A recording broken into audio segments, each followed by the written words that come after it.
চলো বাইরে থেকে ঘুরে বাইরে বার হুকুম নাই। আমি আমি এক্ষুনি চলে আসবো। তারা মা বইলা দিছে তোমার বাইরে বাইরে নি চলবো না।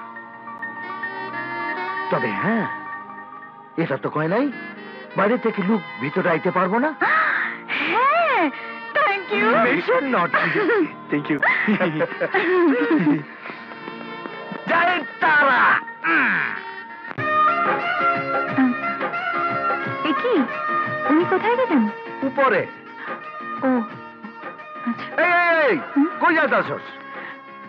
আরে উপরে ওরা মিষ্টি মিষ্টি কথা কইতাছে, তারপর আরো মিষ্টি পড়লে ব্লাড সুগার হয়ে যাব না। শোনো, কাজটা তুমি ভালো করলে না। মা যদি জানতে আরে পারে। খুশি হইব, তারা মা আসার আগেই 2 জোড়া পাকা দেখা হয়ে গেছে। 2 জোড়া মানে? উপরে 1 জোড়া আর নিচে 1 জোড়া।